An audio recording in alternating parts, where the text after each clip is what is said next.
Ал енді мына адамның адамгершілігі бала кезден бастап қалыптасу керек.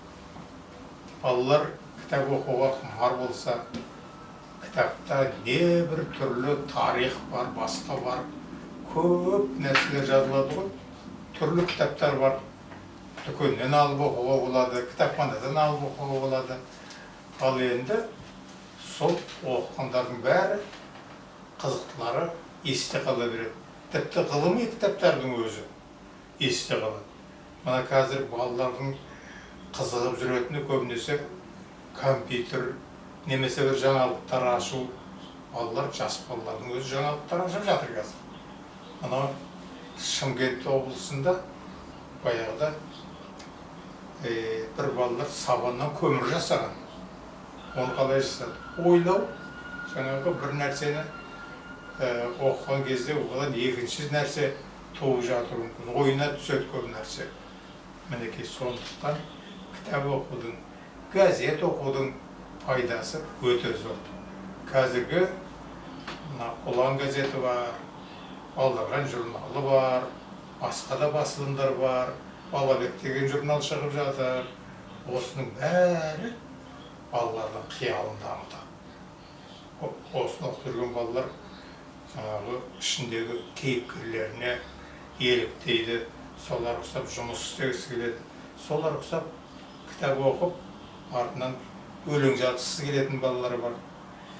Немесе проза, әңгіме жазғысы келетін, сол осы жас кезінен өзіне лайықты кітаптарды оқып, шаттап қарап жүрсе, оның кругозор дейді орысша айтқанда, сол кеңейе береді.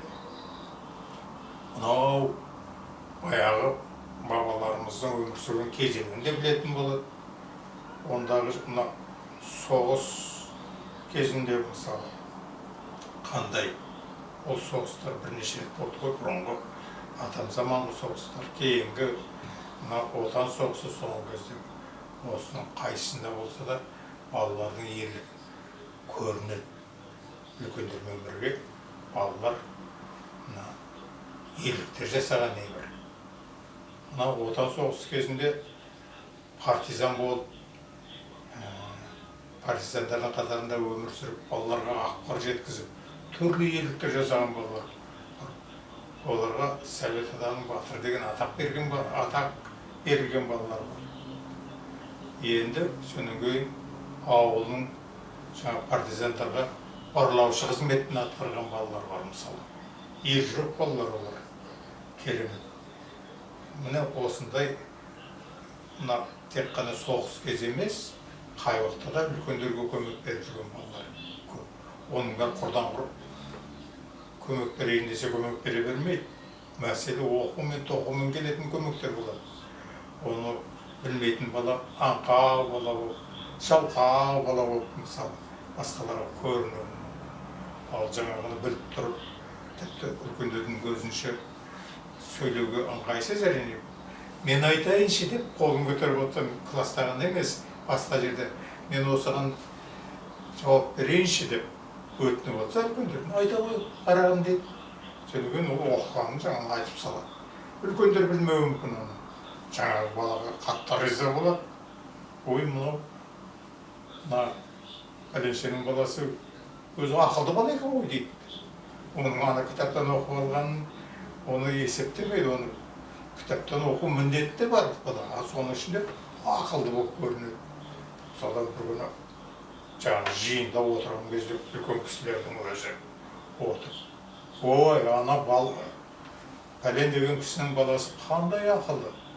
Ой, кітапты көп оқитын болу керек, көп біледі деп мақтап отырады. Одан ана әкесі, анасы естіп отырса, ой, мақтанып оларда қуанып қалады, қандай біздің баламыз деп сөйлеген туған туысқандарына мақтап айтып жүреді. Мінекей оқудың нәтижесі түрлі кітаптар оқиды, кітапханадан алып оқиды. Тіпті бізде қалаға барғанда кітапханаға арнайы бар, жаңа кітаптарды ала келуге тырысамыз, қызықты кітаптарды. Содан кейін мына газеттің бір пайдасы, ұлан газеті бар, балаларға журналы бар. Әсіресе ұлан газетінде жаңа шығып жатқан кітаптар туралы берілген, балаларға арналған кітаптар туралы. Содан кейін жаңадан жаза бастаған балалармен байланыс жасайды ұлан газеті. Ол жаңадан оларға мазмұны өз алдына, содан кейін кеңес береді ұлан газетінде. Содан кейін жаңағы өлең жазатын бірден әрине бірден ақын болып кете салмайды. Газетке жіберіп тұрса, олар ақыл айтады, былай жаз деп айтады. Содан кейін ол жаза бастайды да, бір күндері кәдімгі оқушылардың арасында ақын болып шығады. Немесе мынау газеттің жас тілшілері бар. Газет қарап жүрмейді, балалармен жұмыс істейді, хат жазысып тұрады. Олардың өлеңдерін, әңгімелерін сәл түзеп, мұртын сәл басыңқырап, жөндеп газетке береді. Оны көргеннен ауыл дегенде қандай керемет қуанады. Біздің баламыз мындай қалам ұстап өзі ойбай жазушы болатын түрі бар, біздің баламыз ақын болатын түрі бар. Немесе жаңағы бір нәрселер жасаса, ой, біздің баламыз ғалым болатын түрі бар деп тұр, қуанады ата-аналар. Оны келіп анау басқа қалада тұратын аналары мен ата-ана басқа туыстарымен кезіккенде жайлы айтып отырады. Ой, мінекей біздің баламыз адам болып келе жатыр. Бұрын адам емес секілді. Ал оқығанда да баланы адам дейді ғой біздің үлкендер. Өте дұрыс онысы. Оқып, көп білетін адамдарда адам деген орынды. Сондай қызықты оқиғалар бар. Содан кейін газетке мақала жазып тұруды айттық. Содан кейін газетке жіберіп тұрғаннан кейін ол газет тәрбиелеп, хат жазысып, өлеңдерін жолдап сөйтіп тұрады. Енді біз осы баспа саласында істедік көбінесе. Газетте, журналда, балдырғанда. Содан кейінгі осындай салаларды газетке мақала жаздық жас кезімізде. Біздің жас кезімізде, бала кезімізде, бірінші, екінші, үшінші класс оқып жүрген кезде Балдырған шықпаған әлі.